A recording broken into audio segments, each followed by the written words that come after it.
as we continue through this amazing week, as we celebrate coming up for Christmas, I do want to just touch on a part of the scriptures that we read again in the previous devotional and read these today.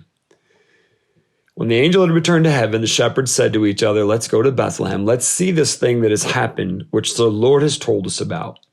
They hurried to the village and found Mary and Joseph, and there was the baby lying in the manger. After seeing him, the shepherds told everyone what had happened and what the angel had said to them about this child. All who heard the shepherd's story were astonished. But Mary kept all these things in her heart and thought about them often. The shepherds went back to their flocks, glorifying and praising God for all they had heard and seen. It was just as the angel had told them. That's all I want to read right there.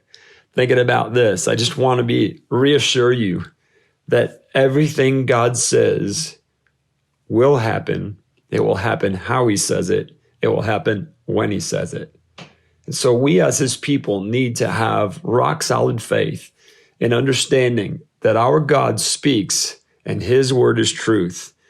Now, there may be some confusion in us on how some of those things will come to pass, the interpretation of the final words of the final days and all that kind of stuff. Absolutely.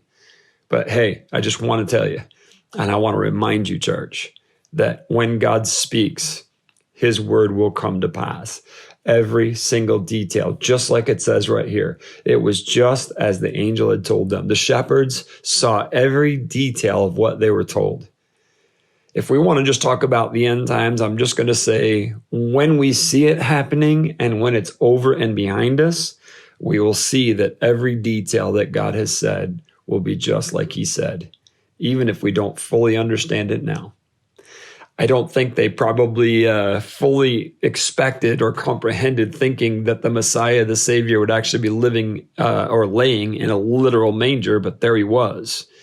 And so I'm just saying, like, everything God says is going to happen, no matter what we think. Let's be faithful, believe him with rock solid faith, and let's be his church.